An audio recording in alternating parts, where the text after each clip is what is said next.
ಪ್ರಿಯ ವಿದ್ಯಾರ್ಥಿಗಳೇ, ಆನಂದವರ್ಧನ ಈಗಾಗಲೇ ನಾವು ನೋಡಿದ ಹಾಗೆ ಪ್ರಧಾನವಾಗಿ ಧ್ವನಿಗಳಲ್ಲಿ ಅವಿವಕ್ಷಿತ ವಾಚ್ಯ ಧ್ವನಿ, ವಿವಕ್ಷಿತಾನ್ಯ ಪರವಾಚ್ಯ ಧ್ವನಿ ಅಂತ ಎರಡು ಪ್ರಕಾರದಲ್ಲಿ ಮಾಡಿದ್ದ. ವಿವಕ್ಷಿತಾನ್ಯ ಪರವಾಚ್ಯ ಧ್ವನಿ ಅಂತಂದರೆ ಅಲ್ಲಿಂದ ನಾವು ಮುಂದಿನ ಭಾಗವನ್ನು ಈಗ ನಾವು ನೋಡ್ತಾ ಇದ್ದೀವಿ. ವಿವಕ್ಷಿತಾನ್ಯ ಪರವಾಚ್ಯ ಧ್ವನಿ ಅಂದ್ರೆ ಇಲ್ಲಿ ವಾಚ್ಯ ವಿವಕ್ಷಿತನೂ ಹೌದು, ಅನ್ಯಪರವೂ ಹೌದು. ವಿವಕ್ಷಿತ ಅಂದ್ರೆ ಏನು? ಉದ್ದೇಶಿತ. ಇದು ವಿವಕ್ಷಿತನೂ ಹೌದು, ಅನ್ಯಪರವೂ ಹೌದು. ಹಾಗಾಗಿ ವಿವಕ್ಷಿತಾನ್ಯ ಪರವಾಚ್ಯ ಧ್ವನಿ ಎನ್ನುವಂಥದ್ದು ವಾಚ್ಯಾರ್ಥದ ಮೂಲಕ ಸಂಭವಿಸುವಂಥ ಧ್ವನಿ. 1ನೇ ಪಾಯಿಂಟು. ಎರಡನೇದೇನಪ್ಪ ಅಂತಂದ್ರೆ ಇದು ಅಭಿಧಾವೃತ್ತಿ ಮೂಲವಾದಂಥದ್ದು. ಇಲ್ಲಿ ಲಕ್ಷಾರ್ಥದ ಸಂಪರ್ಕ ಇಲ್ಲ. ಧ್ವನಿಯ ಪ್ರಭಾವ ನೇರವಾಗಿ ದಟ್ಟವಾಗಿ ಅನುಭವಕ್ಕೆ ಬರುವುದು ಇದರಲ್ಲಿ ಮಾತ್ರ. ಹಾಗಾಗಿ ಆನಂದವರ್ಧನ ಮತ್ತು ಅಭಿನವ ಗುಪ್ತ ವಾಚ್ಯಾರ್ಥ ಮತ್ತು ಲಕ್ಷಾರ್ಥಗಳನ್ನು ಹೋಲಿಸ್ತಾ ಯಾವ ಧ್ವನಿಯು ವಾಚ್ಯಾರ್ಥದ ಮೂಲಕ ನೇರವಾಗಿ ಸಂಭವಿಸುತ್ತದೆಯೋ ಅದು ಉತ್ಕೃಷ್ಟವಾದಂಥ ಧ್ವನಿ, ಅದರಲ್ಲಿ ರಸ ನಿಷ್ಪತ್ತಿ ಆಗುತ್ತದೆ ಅನ್ನೋದನ್ನು ಬಹಳಷ್ಟು ಎತ್ತಿ ತೋರಿಸುವಂಥ ಕೆಲಸವನ್ನು ಮಾಡಿದರು. ಹಾಗಾಗಿ ವಾಚ್ಯಾರ್ಥಕ್ಕೆ ಸಂಗತವಾಗಿ ಇದ್ದು ಅದರ ಮೂಲಕವೇ ಧ್ವನಿಯಲ್ಲಿ ವಾಚ್ಯಾರ್ಥ ಸಂಗತವಾಗಿಯೇ ಇದ್ದು ಅದರ ಮೂಲಕವೇ ಧ್ವನಿಯಲ್ಲಿ ಪ್ರತೀತವಾಗುತ್ತದೆ. ಇಲ್ಲಿ ವಾಚ್ಯವು ವಿವಕ್ಷಿತವೂ ಹೌದು, ಅನ್ಯಪರವೂ ಹೌದು. ಹಾಗೆ ಮುಂದುವರೆದು ಆತ ಹೇಳ್ತಾನ, ಮುಖ್ಯಾರ್ಥಕ್ಕೆ ಯಾವ ಚ್ಯುತಿಯೂ ಇಲ್ಲದೆ ರಸಾನುಭವಗಳ ದೀಪ್ತಿ ಪ್ರಶಮನಗಳ ಪ್ರತೀತಿಯನ್ನು ಉಂಟು ಮಾಡುತ್ತದೆ. ಸಹೃದಯರ ರಸಾನುಭವಕ್ಕೆ ಕಾರಣವಾಗುವ ಕಾವ್ಯದ ಬಹುಭಾಗ ಇದರಲ್ಲಿ ಸೇರಿ ಹೋಗುತ್ತದೆ ಎನ್ನುವುದನ್ನು ಇಲ್ಲಿ ಹೇಳ್ತಾರೆ. ಹಾಗಾಗಿ ವಿವಕ್ಷಿತಾನ್ಯ ಪರವಾಚ್ಯ ಧ್ವನಿಯೊಳಗೆ ಎರಡು ಮುಖ್ಯ ಪ್ರಕಾರಗಳು ಬರ್ತಾವ. ಒಂದು ಅಸಂಲಕ್ಷ ಕ್ರಮ, ಇನ್ನೊಂದು ಸಂಲಕ್ಷ ಕ್ರಮ ಧ್ವನಿ ಅಂತ. ಅಂದರೆ ಅದರಲ್ಲಿ ಒಂದನೇದು ನೋಡೋಣ. ಅಸಂಲಕ್ಷ ಕ್ರಮ ಧ್ವನಿಯಲ್ಲಿ ಒಂದನೇದು ಏನಂತಂದ್ರೆ ವಿವಕ್ಷಿತಾನ್ಯ ಪರವಾಚ್ಯ ಧ್ವನಿಯೊಳಗೆ ಬರುವಂಥದ್ದು ಒಂದನೇದು ಅಸಂಲಕ್ಷ ಕ್ರಮ ಧ್ವನಿ. ಅದನ್ನು ನಾವು ನೋಡ್ತೀವಿ. ಅಸಂಲಕ್ಷ ಕ್ರಮ ಧ್ವನಿ ಅಂದ್ರೆ ಅಸಂಲಕ್ಷ ಕ್ರಮ ವಿಭಾವಾನುಭಾವಾದಿಗಳು ರಸಾಂಗವಾಗಿ ಪರಿಣಮಿಸುವಂತಹ ಧ್ವನಿ. ಯಾವುದಿದು? ಅಸಂಲಕ್ಷ ಕ್ರಮ ಧ್ವನಿ. ವಿಭಾವಾನುಭಾವಾದಿಗಳು ರಸಾಂಗವಾಗಿ ಪರಿಣಮಿಸುವಂತಹ ಧ್ವನಿ ಇದು. ಇದರ ರಹಸ್ಯ ಅಂತಂದರೆ ವಿಭಾವಾನುಭಾವಾದಿಗಳನ್ನು ಅರಿಯುತ್ತಿದ್ದಂತೆಯೇ ಥಟ್ಟನೆ ಅದು ರಸಾನುಭಾವದಲ್ಲಿ ಪರ್ಯವಸನವಾಗಬೇಕು. ಮೂರನೇದು, ಮುಖ್ಯಾರ್ಥವನ್ನು ಚರ್ವಣ ಮಾಡುತ್ತಿರುವಾಗಲೇ ಧ್ವನಿ ಅನುಭವಕ್ಕೆ ಬರುತ್ತದೆ. ನೋಡ್ರಿ ಏನಾಗುತ್ತದೆ ನೋಡೋಣ. ಹಾಗಾಗಿ ವಿಭಾವಾನುಭಾವಗಳಿಂದ ರಸವು ಹೇಗೆ ಪ್ರತೀತವಾಗುತ್ತದೆ ಎನ್ನುವುದನ್ನು ಉದಾಹರಣೆ ಮೂಲಕ ನಾವಿಲ್ಲಿ ನೋಡುವಂಥ ಕ್ರಮ. ಹಾಗಾಗಿ ಇಲ್ಲಿ ನೋಡ್ರಿ, ವಿಭಾವ ಯಾವುದು, ಅನುಭವ ಯಾವುದು, ಇವನ್ನ ಅರ್ಥೈಸ್ಕೊಳ್ಳೋದಿಲ್ಲ. ಇನ್ನು ಅರ್ಥೈಸ್ಕೊಳ್ಳೋದಕ್ಕಿಂತ ಮುಂಚೆನೆ ರಸ ನಿಷ್ಪತ್ತಿ ಆಗಿಬಿಟ್ಟಿರ್ತದೆ, ರಸದ ಅನುಭವ ನಮಗೆ ಆಗಿಬಿಟ್ಟಿರ್ತದೆ. ಅದಕ್ಕಾಗಿ ಇದಕ್ಕೆ ಅಸಂಲಕ್ಷ ಕ್ರಮ ಅಂತೇಳಿ ಕರೀತಾರೆ. ಉದಾಹರಣೆಗೆ ಈಗ ನೀರೊಳಗಿರ್ದು ಬೆಮರ್ದನ್ ಉರಗ ಪತಾಕಂ ಅನ್ನುವಂಥ ಭಾವ ನಾವು ನೋಡ್ತೀವಿ. ಇಲ್ಲಿ ರನ್ನ ಕವಿಗೆ ಭೀಮನನ್ನು ಇಳಿಸದೆ ದುರ್ಯೋಧನನ್ನು ಏರಿಸುವಂತಹ ಕೆಲಸವನ್ನು ಮಾಡುತ್ತಾ ರೌದ್ರರಸವನ್ನು ಉಕ್ಕಿಸಬೇಕಾಗಿದೆ ಅವನಿಗೆ ವೈಶಂಪಾಯನ ಸರೋವರದ ಸಂದರ್ಭದೊಳಗೆ. ಅಲ್ಲಿ ಭೀಮ ಜಲದೋಳ್ ಮೀನಿರ್ಪೋಲ್ ಅಂತ ತಿಳ್ಕೊಂಡು ಮೀನು ಮೊಸಳೆಗಳಾಗಿ ನೀರಿನಲ್ಲಿ ಕುಳಿತುಕೊಂಡಿದೆಯಲ್ಲೋ ಅಂತೇಳಿ ದುರ್ಯೋಧನ ಮೂದಲಿಸುವಂಥ ಸಂದರ್ಭದೊಳಗ ಛೀ ಸತ್ತರೇಂ ಪುಟ್ಟರೇ ಅನ್ನುವಂಥ ಭಾಗ, ನಿನ್ನ ದುರ್ಯೋಧನ ಬೆಸರ್ಗಿದು ಲಜ್ಜಾಕರಂ ತೋರಿದೈ ಅನ್ನುವಂತಹ ಮಾತನ್ನ ಹೇಳ್ತಾ ಇರುವಾಗ ಇದನ್ನ ಈ ಎಲ್ಲ ಮಾತುಗಳನ್ನು ಸಹಿಸಿಕೊಂಡು ಕೂಡ ಧರ್ಮ ಸಂಕಟದಿಂದ ಗಾಂಗೇರ ಮಾತನ್ನು ಕೇಳಿಕೊಂಡು ಕಾಲಹರಣ ಮಾಡೋದಕ್ಕೋಸ್ಕರ ದುರ್ಯೋಧನ ಕುಳಿತುಕೊಂಡಿದ್ದ, ಅವನು ಭಯದಿಂದ ಅಲ್ಲ. ಹಾಗಾಗಿ ಅವನಲ್ಲೂ ಕೂಡ ಕ್ರೋಧ ಹೊಕ್ಕಿ ಬಂತು. ಹಾಗಾಗಿ ಭೀಮನ ಮಾತಿನಿಂದ ಅವನಲ್ಲೂ ಕೂಡ ಕ್ರೋಧ ಹೊಕ್ಕಿ ಬಂತು, ಕ್ರೋಧ ಸ್ಥಾಯಿ ಹೊಕ್ಕಿ ಬಂತು ಅನ್ನೋದನ್ನು ಹೇಳೋದಕ್ಕೋಸ್ಕರ ನೀರೊಳಗಿರ್ದು ಬೆಮರ್ದನ್ ಉರಗ ಪತಾಕಂ ಅನ್ನುವಂಥ ಮಾತೇನಿದೆ, ಇದು ಕ್ರೋಧ ಸ್ಥಾಯಿಯಾಗಿ ರೌದ್ರರಸವನ್ನು ಉಕ್ಕಿಸುವಂಥ ಕೆಲಸವನ್ನು ಮಾಡ್ತಾ ಇದೆ. ಹಾಗಾಗಿ ದುರ್ಯೋಧನನ ಕೋಪ ಹೇಗಿತ್ತು, ನೀರಿನಲ್ಲಿದ್ದೂ ಕೂಡ ಆ ಉರಗ ಪತಾಕ ಬೆವರಿದ. ಇಲ್ಲಿ ರೌದ್ರರಸ ವ್ಯಕ್ತವಾಗಿರುವಂಥದ್ದು. ಹಾಗಾಗಿ ಮೂಲ ಈ ವಿಭಾವ ಅನುಭವಾದಿಗಳನ್ನು ಅರಿಯೋದಕ್ಕಿಂತ ಮುಂಚೆನೇ ರಸ ನಿಷ್ಪತ್ತಿ ಆಗುತ್ತದೆ ಅಂತ ಹೇಳೋದು ಈ ಒಂದು ಕಾರಣಕ್ಕೆ. ಹಾಗೆಯೇ ಇನ್ನೊಂದು ಉದಾಹರಣೆಯನ್ನು ಕೊಡ್ತಾ ಇದ್ದವನು, ಆರಂಕುಶ ವಿಟ್ಟೊಡೆಯಂ ನೆನೆಯುವುದೆನ್ನ ಮನಂ ಬನವಾಸಿ ದೇಶಮಂ. ಇಲ್ಲಿ ಬನವಾಸಿ ದೇಶದ ಮೇಲಿನ ಪ್ರೀತಿಯನ್ನು ಅವ್ರಿಗೆ ತೋರಿಸ್ಬೇಕಾಗಿತ್ತು. ಹಾಗಾಗಿ ಈ ವಾಕ್ಯನ ತಪ್ಪಾಗಿ ಅರ್ಥೈಸ್ಕೊಳ್ತಾರೆ. ಯಾರು ಖಡ್ಗ ಹಿಡ್ಕೊಂಡ್ರು ಕೂಡ ನೆನಪಾಗುತ್ತದೆ. ಹಾಗಲ್ಲ ಅದು.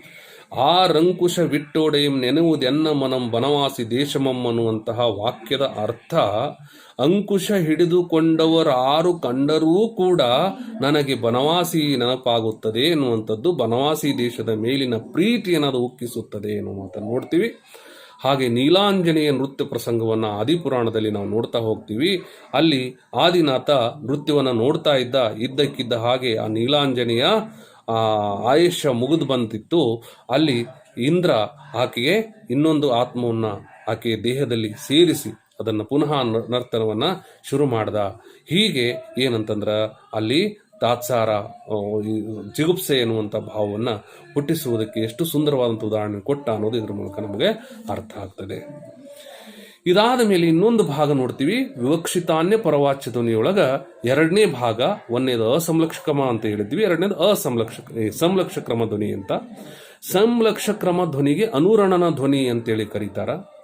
ಅನುರಣನ ಅಂತಂದ್ರೆ ಒಂದು ಲೋಹವನ್ನು ಹೊಡೆದಾಗ ಏನು ಧ್ವನಿ ಜಣಿಸುತ್ತದೆಯೋ, ತರಂಗಿತವಾಗುತ್ತದೆಯೋ ಅದಕ್ಕೆ ಅನುರಣನ ಅಂತ ಕರೀತಾರೆ. ಇಲ್ಲಿ ಮುಖ್ಯಾರ್ಥಕ್ಕೂ ವ್ಯಂಗ್ಯಾರ್ಥಕ್ಕೂ ಪೂರ್ವಾಪುರ ಕ್ರಮ ಸುಸ್ಪಷ್ಟವಾಗಿರುತ್ತದೆ ಅಂತ. ಇಲ್ಲಿ ಎಷ್ಟು ಚಂದ ಇದೆ ನೋಡ್ರಿ. ಅನುರಣನ ಹೇಗೆ? ಡಣ್ ಡಣ್ ಡಣ್ ಗಂಟೆ ಕಲಿತನ ದುರ್ಕು, ಯೌವನದ ಸೊಕ್ಕು, ನಿಜೇಶನ ನತ್ತು, ನಿನಗುಳ್ಳನಿ ತುಂ ಎನಗುಂಟೆ ಕರ್ಣ. ನೋಡ್ರಿ, ಇಲ್ಲಿ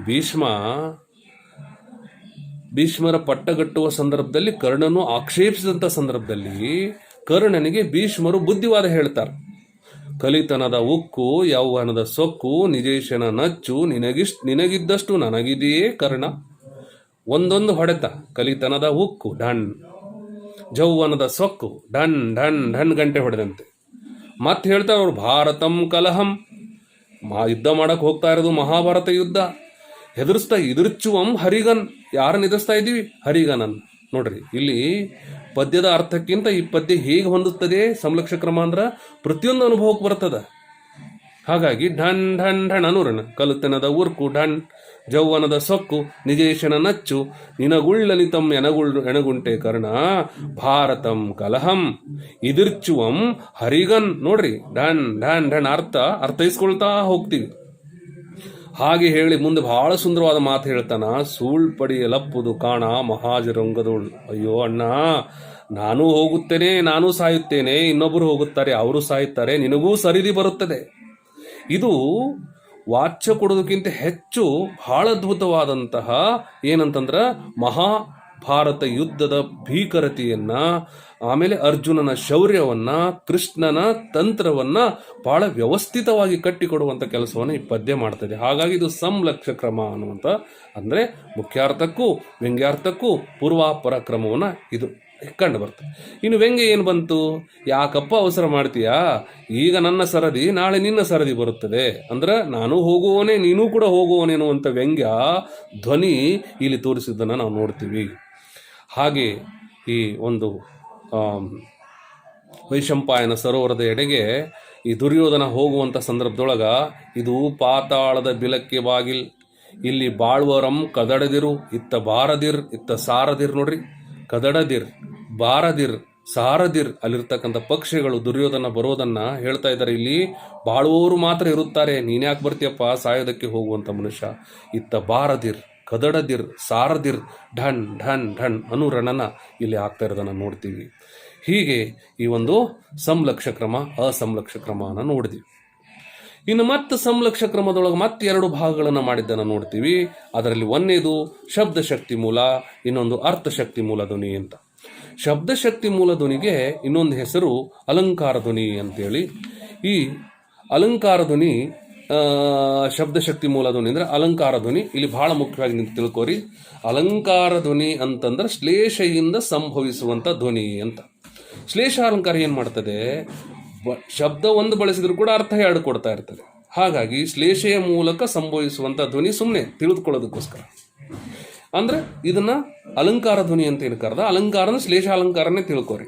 ಆದರೆ ಶ್ಲೇಷ ಅಲಂಕಾರದೊಳಗ ಬರುವಂತಹ ಶಬ್ದದ ಎರಡೂ ಅರ್ಥಗಳು ಅಲ್ಲಿ ಏನಪ್ಪ ಅಂದ್ರ ವಾಚ್ಯ ಇರ್ತಾವ. ಆದರೆ ಈ ಅಲಂಕಾರ ಧ್ವನಿಯೊಳಗ ಒಂದು ಶಬ್ದ ವಾಚ್ಯ, ಇನ್ನೊಂದು ಶಬ್ದ ಸೂಚ್ಯ ಅನ್ನೋದನ್ನು ತಿಳ್ಕೊಬೇಕು. ಹಾಗಾಗಿ ಅಲಂಕಾರ ಧ್ವನಿಯೊಳಗ ಶ್ಲೇಷ ಬಂದಿದ್ರು ಕೂಡ ಇದು ಶ್ಲೇಷ ಅಲಂಕಾರ ಅಲ್ಲ. ಯಾಕಂದ್ರೆ ಶ್ಲೇಷ ಅಲಂಕಾರದೊಳಗ ಒಂದು ಶಬ್ದಕ್ಕಿರುವಂತಹ ಎರಡು ಅರ್ಥಗಳು ಕೂಡ ವಾಚ್ಯವಾಗಿರ್ತವೆ. ಆದರೆ ಅಲಂಕಾರ ಧ್ವನಿಯೊಳಗ ಈ ಏನು ಒಂದು ಅರ್ಥ ವಾಚ್ಯ ಇರ್ತದೆ, ಇನ್ನೊಂದು ಅರ್ಥ ಸೂಚ್ಯ ಇರ್ತದೆ ಅನ್ನೋದನ್ನ ನಾವು ತಿಳ್ಕೊಂಡಿರಬೇಕು. ಹಾಗಿದ್ರೆ ಇಲ್ಲಿ ಬಹಳಷ್ಟು ಉದಾಹರಣೆಗಳನ್ನು ಇಲ್ಲಿ ಕೊಡುವಂಥ ಪ್ರಯತ್ನವನ್ನು ಮಾಡ್ತಾ ಇದ್ದಾನೆ. ಇಲ್ಲಿ ಯಾರು 33 ಕೋಟಿ ಬಯಕೆಗಳನ್ನು ಹಡೆದು ಹಿಂಗಿದ್ದು 33 ಕೋಟಿ ಸೂಲಗಳು. 33 ಕೋಟಿ, ಈ ಪದ್ಯ ಬಹಳ ಸುಂದರವಾದಂಥದ್ದು. ಬರೀ 33 ಕೋಟಿ ಹೇಳ್ತಾ ಹೋಗ್ತಾ, ಬಯಕೆಗಳು ಹಡೆದು ಹಿಂಗಿದ್ದು 33 ಕೋಟಿ ಸೂಲಗಳು. 33 ಕೋಟಿ ಶಬ್ದ ಒಂದೇ, ಪ್ರತಿ ಸಲನೂ ಕೂಡ ಅರ್ಥ ಹಿಂಗಿಸ್ತಾ ಹೋಗ್ತದೆ. ಸೂಲಗಳು ಅಂದಾಗ ನನಗೆ 33 ಕೋಟಿ ಮಕ್ಕಳು, ಆದರೂ ಎಂಥವು? ಶೂಲದಂಥ ಮಕ್ಕಳು, ವೇಸ್ಟ್ ಬಾಡೀಸ್. ಹೌದಾ? ಹೀಗೆ ಆ ಒಂದು ಶಬ್ದ ಏನು ಹೇಳ್ತಾ ಹೋಗ್ತದೆ. ಒಂದು ಶಬ್ದ ಏನಪ್ಪ ಅಂತಂದ್ರೆ ಶಬ್ದ ಶಕ್ತಿ ಮೂಲ ಧ್ವನಿ, ಶಬ್ದ ಚಮತ್ಕಾರದಿಂದ ಉಂಟಾಗುವ ಧ್ವನಿ ಇದು ಅನ್ನೋದನ್ನು ಇದು ಸೂಚಿಸ್ತೈತೆ. ಒಂದೇ ಶಬ್ದ ಎರಡೆರಡು ಅರ್ಥ. ಶೂಲಗಳು ಅಂದ್ರೆ ಹೆರಿಗೆಗಳು, ಇನ್ನೊಂದು ಅರ್ಥ ಶೂಲಗಳ ರೂಪದಲ್ಲಿ ಬಂದಿರತಕ್ಕಂಥ ಒಂದು ಶಬ್ದ ಎರಡು ಅರ್ಥ ಕೊಡುವಂಥದ್ದನ್ನು ನಾವು ನೋಡ್ತೀವಿ. ಇನ್ನೊಂದು ಬಹಳ ಜೈಮಿನಿ ಭಾರತದಲ್ಲಿ ಅರ್ಜುನ ಯಜ್ಞದ ಕುದುರೆಯನ್ನು ಹೊಡೆದುಕೊಂಡು ಹೋಗುವಂಥ ಸಂದರ್ಭದಲ್ಲಿ ಅಲ್ಲಿರ್ತಕ್ಕಂಥ ಒಂದು ಪರ್ವತ ಅರ್ಜುನನನ್ನು ನೋಡಿ ಅಣಕಿಸಿತು ಅನ್ನೋದನ್ನು ಒಂದು ಮಾತಿನಲ್ಲಿ ಹೇಳ್ತಾರೆ. ಅಂದ್ರೆ ಆ ಬೆಟ್ಟ ಹೇಳ್ತಂತ ಅರ್ಜುನನನ್ನು ನೋಡಿ, ನನ್ನಲ್ಲಿ ಸಹದೇವ ಇದ್ದಾನೆ, ನಕುಲ ಇದ್ದಾನೆ, ಅರ್ಜುನ ಇದ್ದಾನೆ, ಋಕೋದರ ಇದ್ದಾನೆ, ಧಾರ್ತರಾಷ್ಟ್ರ ಇದ್ದಾನೆ, ಇಳಾರುತ ಇದೆ, ಎಲ್ಲ ಇದೆ ಅಂತ. ಇವೆಲ್ಲ ಅರ್ಜುನ, ಭೀಮಾರ್ಜುನ, ನಕುಲ, ಸಹದೇವ ಎಲ್ಲರೂ ಅವ್ರು ಬೇರೆ. ಆದ್ರೆ ಪರ್ವತ ಹೇಳುತ್ತದೆ ನನ್ನಲ್ಲೂ ಕೂಡ ಸಹದೇವ ಇದ್ದಾನೆ, ಸಹದೇವ ನನ್ನಲ್ಲಿ ಕೂಡ ದೇವತೆಗಳು ವಾಸವಾಗಿದ್ದಾರೆ. ಸಹದೇವ ಪಾಂಡವರ ಕಡೆ ಸಹದೇವ ಆದ್ರೆ ಬೆಟ್ಟದಲ್ಲಿ ದೇವತೆಗಳು ವಾಸವಾಗಿದ್ದಾರೆ ಅಂತ. ನಕುಲ ಅಂದ್ರೆ ಮುಂಗುಸಿ ಅಂತ, ಅರ್ಜುನ ಅಂದ್ರೆ ಮತ್ತಿಕ್ಕಟ್ಟಿಗೆ ಅಂತ, ಋಕೋದರ ಅಂದ್ರೆ ತೋಳ ಅಂತ, ಧಾರ್ತರಾಷ್ಟ್ರ ಅಂದ್ರೆ ಕಪ್ಪು ಕೊಕ್ಕುಗಳಿರುವಂಥ ನೀರ ಹಕ್ಕಿ, ಇಳಾರುತ ಅಂದ್ರೆ ಭೂಮಿಯನ್ನು ಧರಿಸಿದ ಪರ್ವತ, ಆಮೇಲೆ ಅಹಿತರು ಹಾವು ಮತ್ತು ಗಿಡ, ಎಲ್ಲ ನನ್ನ ಹತ್ರ ಕೂಡ ಇದೆ. ಹಾಗಾಗಿ ನೀನೇನು ಮಹಾ ಹೋಗೋ ಅರ್ಜುನ ಅಂತ ತಿಳ್ಕೊಂಡು ಒಂದು ಶಬ್ದ ಎರಡೆರಡು ಅರ್ಥದಲ್ಲಿ ಬಳಸೋದನ್ನು ನೋಡ್ತೀವಿ. ಹಾಗಾಗಿ ಇದೇನಂದ್ರೆ ಅಲಂಕಾರ ಧ್ವನಿ ಅಥವಾ ಶಬ್ದ ಶಕ್ತಿ ಮೂಲ ಧ್ವನಿ ಅನ್ನೋದನ್ನ ಬಳಸ್ಕೊಂಡ. ಇನ್ನೊಂದು ಮಾತು ಇಲ್ಲಿ ನೆನ್ಪಿಟ್ಕೊಂಡಿರ್ಬೇಕು, ಏನಂದ್ರ ಕೇವಲ ಶಬ್ದ ಶಕ್ತಿಯಿಂದ ಬರುವಂಥ ಧ್ವನಿ ಅಷ್ಟೇ ಅಲ್ಲ. ಇಲ್ಲಿ ಇನ್ನೊಂದು ಮಾತನ್ನು ಹೇಳ್ತಾನ, ಏನಂದ್ರ ನೀನ್ ಅಗ್ನಿಪುತ್ರಿಯೈ ಪವಮಾನ ತನುಭವನೇ ನಾನ್. ಇಲ್ಲಿ ಅಂದ್ರ ಈ ವಾಕ್ಯದೊಳಗೆ ನೀನ್ ಅಗ್ನಿಪುತ್ರಿಯೈ, ಭೀಮ ಒಂದು ಸಾರಿ ದ್ರೌಪದಿಗೆ ಹೇಳ್ತಾ ಇದ್ದಾನೆ, ನೀನ್ ಅಗ್ನಿಪುತ್ರಿಯೈ ಪವಮಾನ ತನುಭವನೇ ನಾನ್ ಅಂತ ಬಳಸ್ಕೊಂಡಿರೋ. ಅಗ್ನಿಪುತ್ರಿ ಅನ್ನುವಂತಹ ಶಬ್ದವನ್ನು ತೆಗೆದು ನೀನು ದ್ರೌಪದಿ, ನಾನು ಭೀಮ ಅಂತ ಬಳಸ್ಕೊಂಡ್ರೆ ಇಲ್ಲಿ ಅರ್ಥ ಹೊರಡೋದಿಲ್ಲ. ನೀನು ಅಗ್ನಿಪುತ್ರಿಯೈ, ನೀನು ಬೆಂಕಿ, ಪವಮಾನ ತನುಜನ ನಾನು ಗಾಳಿ, ಇಬ್ಬರೂ ಸೇರಿದಾಗ ವೈರಿಗಳು ಸುಟ್ಟು ತೇಲಿ ಹೋಗುತ್ತಾರೆ ಅಂತ ಹೇಳಬೇಕಾಗಿದೆ. ಹಾಗಾಗಿ ಇದು ಶಬ್ದ ಶಕ್ತಿ ಮೂಲ. ಅಲ್ಲಿ ಆ ಶಬ್ದ ಒಂದು ನಿರ್ದಿಷ್ಟವಾದ ಶಕ್ತಿಯನ್ನು ಒಳಗೊಂಡಿರ್ತಕ್ಕಂಥ ಶಬ್ದ. ಹಾಗಾಗಿ ಇದಕ್ಕೆ ಶಬ್ದ ಶಕ್ತಿ ಮೂಲ ಅಥವಾ ಅಲಂಕಾರ ಧ್ವನಿ ಅಂತೇಳಿ ಇದಕ್ಕೆ ಕರೀತಾರ. ಇದಾದ ನಂತರ ಎರಡನೇದು ಬರ್ತದೆ ಅರ್ಥಶಕ್ತಿ ಮೂಲ ಅಂತ ತಿಳ್ಕೊಂಡು. ಅಂದ್ರೆ ಸಂಲಕ್ಷ ಕ್ರಮ ಧ್ವನಿ ಅಂತ ಏನಿತ್ತು ಅದರಲ್ಲಿ ಎರಡು ಪ್ರಕಾರ ಇದ್ದು, ಒಂದು ಶಬ್ದ ಶಕ್ತಿ ಮೂಲ, ಇದಕ್ಕೆ ಅಲಂಕಾರ ಧ್ವನಿ ಅಂತ ಕರೆದ್ವಿ. ಇನ್ನೊಂದು ಅರ್ಥಶಕ್ತಿ ಮೂಲ ಅಂತ ಬಂತು. ಅರ್ಥಶಕ್ತಿ ಮೂಲ ಅಂದ್ರೆ ಇಲ್ಲಿ ಒಂದು ಶಬ್ದ ಪ್ರಧಾನವಲ್ಲ, ಇಲ್ಲಿ ಒಂದು ಅರ್ಥದಿಂದ ಧ್ವನಿ ಹೊರಡುತ್ತದೆ ಅಂತ.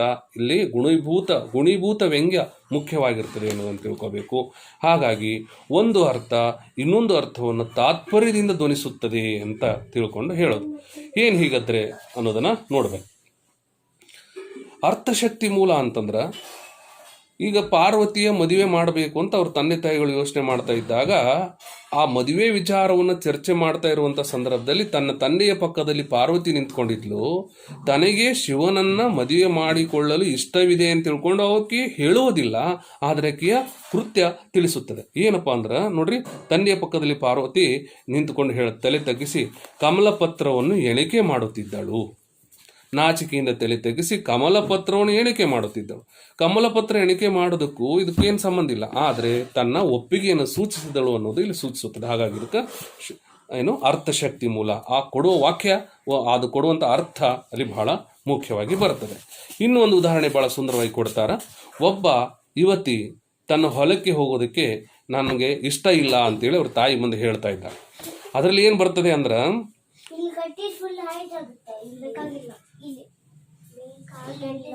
ತಲೆ ತಗ್ಗಿಸಿ ಕಮಲ ಪತ್ರ ಎಣಿಕೆ ಇಷ್ಟೇ ಇರಲಿ, ಮುಂದೆ ಇನ್ನೂ ಒಂದು ಸ್ವಲ್ಪ ಅಂದರೆ ಇಲ್ಲಿ ಧ್ವನಿ ಗೌಣವಾಗಿ ಗುಣೀಭೂತ ವ್ಯಂಗ್ಯ ಧ್ವನಿಸುತ್ತದೆ ಅನ್ನೋದು ಬಹಳ ಮುಖ್ಯವಾಗಿ ಬೇಕು. ಹಾಗಾಗಿ ಅರ್ಥಶಕ್ತಿ ಮೂಲ ಧ್ವನಿಯೊಳಗ ಧ್ವನಿ ವ್ಯಂಗ್ಯವಾಗಿ ಗುಣೀಭೂತ ವ್ಯಂಗ್ಯ ಬಹಳ ಮುಖ್ಯವಾಗಿ ಬರ್ತದೆ ಅನ್ನೋದು ಇಷ್ಟು ತಿಳ್ಕೊಂಡ್ರೆ ಸಾಕು. ಇನ್ನು ಅರ್ಥಶಕ್ತಿ ಮೂಲ ಧ್ವನಿಯೊಳಗ ಮತ್ತು ಇನ್ನೆರಡು ಧ್ವನಿಗಳು ಬರ್ತಾವ.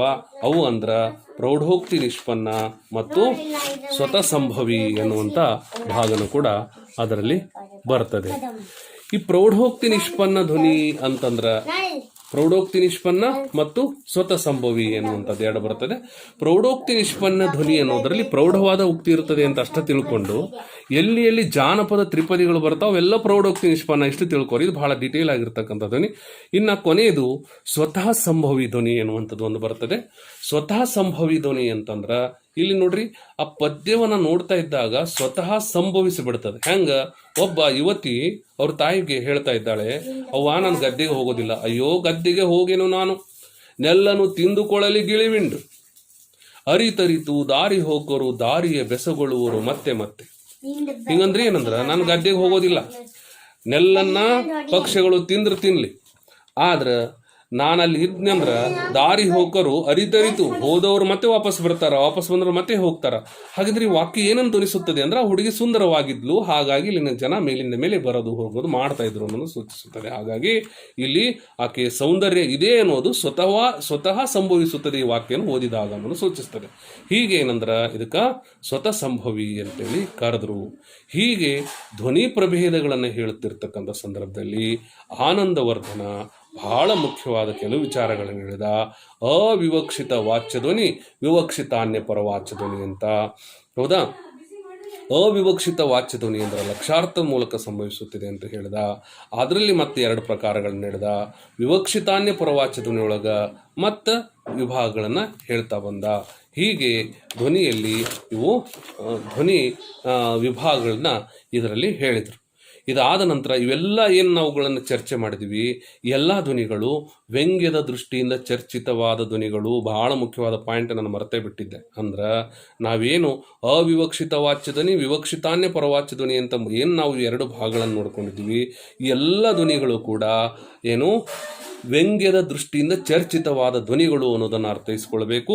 ಇದಾದ ನಂತರ ಮುಂದಿನ ಭಾಗದೊಳಗ ಧ್ವನಿ ಭಾಗದಲ್ಲಿ ವ್ಯಂಜಕದ ದೃಷ್ಟಿಯಿಂದ 4 ಧ್ವನಿಗಳನ್ನು ಮಾಡ್ಯಾನ.